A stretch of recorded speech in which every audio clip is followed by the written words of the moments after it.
Okay. Right.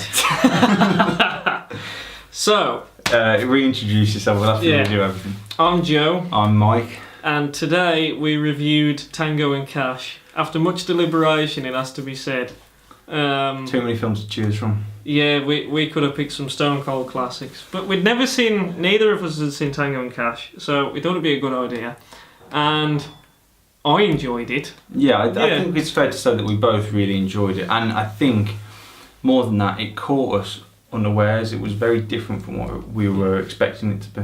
Do you want to do a quick summary of the plot? Yes. Basically, you got two maverick cops, but they're maverick cops at the opposite ends of the scale. Like, there are kind of comparisons with their partnership, Stallone and Kurt Russell, in what you might have between Mel Gibson and Danny Glover in Lethal Weapon. Yeah. Slight comparisons, in that they're both at opposite ends of the scale. You got Stallone as Ray Tango. Oh God, what an 80s name. Who is effectively, well, he looks like a pencil pusher. He's got these. It's not a typical Stallone role. Like, he's not Rambo or Rocky. He's like, they've tried to clearly do something completely different with him. He wears sharp suits. They've tried to make him out to look an intellectual by giving him glasses, but these aren't just like Travs's glasses. These are like big round John Lennon glasses. And then on the other hand, you've got Kurt Russell as Gabriel Cash. God, what a name! These names. He's basically your 80s everyman character. Mullet, loose shirts, cowboy boots, walks around carrying beer. That's literally the first thing you see him doing. And there's a good chemistry between the two of them. Like, we picked up on this while we were watching the film. I really did enjoy the banter. Yeah, it is really good. But the film itself, basically, they're both on the LAPD, but they don't really work together. They're kind of rivals. Like, they don't actually meet until about 20 minutes in. And basically, they're both set up in the same operation by this shadowy guy in this evil James Bond, like, 80s evil lair, who has decided that he can't kill them because that will make martyrs out of them and thus hinder his drug empire. So instead he frames them, and they go through like a big court proceeding and get sent to prison. I think for both of us this was a big surprise. I was expecting ethnic minorities getting shot a lot because they've been dealing drugs, and then those guys save the day. That's what I was expecting. It's a very big tone shift. Yeah. But no, I thought it was very good. The courtroom thing really threw us, like, because we had an interval halfway through. Which we didn't do last week for Bloodsport because it's just the same thing over and over again. But there's a definite shift about halfway through when it becomes more of the action film that maybe you're expecting. What it is, I think, is they're in prison and they end up escaping. And from that point on, it's kind of no holds barred. They're very aggressive. They go around, they start, kicking ass, taking names, all that type of stuff. But it was such a jarring shift from what it had been. It felt very...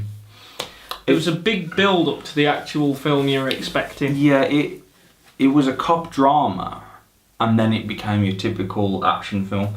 It was still... I wouldn't say it was like a deep drama or anything like that. No, but... you've made comparisons to Lethal Weapon, and that's kind of what it felt like. Yes. Whereas by the end of it, if that had been the scene from an Arnie film taking down an evil corporate, anything really, it wouldn't have felt out of place. But Arnie doesn't need partners. Well, in the 80s, Arnie was never partnered up with anybody because, much to Stallone's distaste, Arnie didn't need somebody to be partnered with him. He could sell films on his own. Well, so could Stallone. Well, true, but like, I'll always see Schwarzenegger. We won't get onto this because I'll be here all day. Right, let's move on. So, they're both maverick cops, but on, as I've said, on opposite ends of the scale. And it just the way they operate and everything, you can tell they're going to be like chalk and cheese comes together, makes awesome gourmet meal. What? Yeah, well, this is my. Well, I couldn't think of else. If you put chalk and cheese together, you're not going to make house bricks out of it, are you? So you might make a meal. I am confused. Oh yeah. It makes sense in there somewhere. You might have to edit that out. Okay.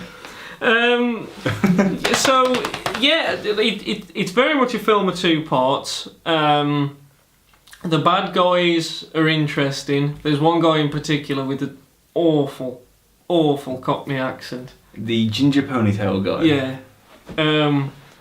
I'm not even going to try and do an impression of him because, well, I wouldn't be able to. It was so bad. Oh. But there's the partnership between Kurt Russell and Stallone is really good. Like, I don't know if they've ever been in anything else together. They played off each other very well. Yeah. But it was just really good. But there were plenty of Top Gun style homoerotic scenes. There's a shower scene when they're just making innuendos all the time, and you're the best cop I ever worked with. And that kind of thing.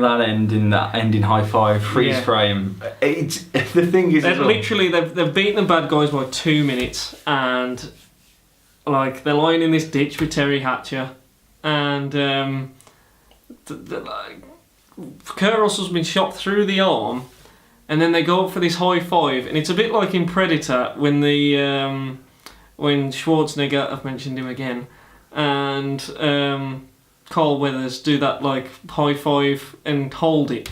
But they kind of go for a high five and it freeze frames and this big 80s soundtrack comes on and the credits start rolling and it's so good. Oh, I loved it. But yeah, it's a very interesting film. Lots of the minor cast I recognise. Several of them were in Seinfeld. I was going to say, do you want to go through now, get your like anecdotes and quick bits, and then we'll just wrap up?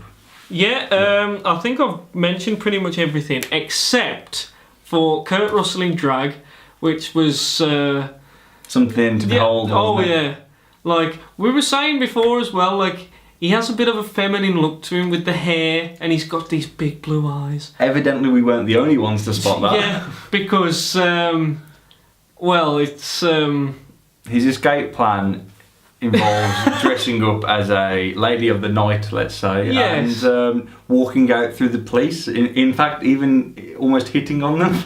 Well, no, that guy chats him up. Yeah. And he kind of like blows kisses at him, gets on a motorbike with Teri Hatcher and drives off.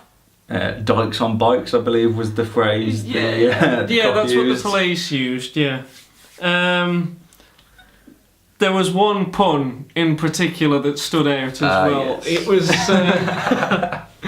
so like Kurt Russell and Teri Hatcher are in this room, and she's giving him a massage. And at this point, we don't know that Teri Hatcher is meant to be Stallone's sister, and full of innuendos what they're saying, but you can't really see what they're doing.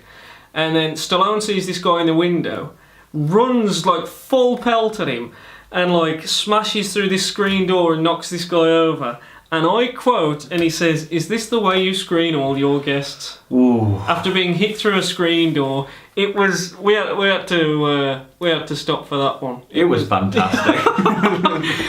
I mean, puns like that make these films, but that was the only really one that stood out for me. But it was certainly memorable.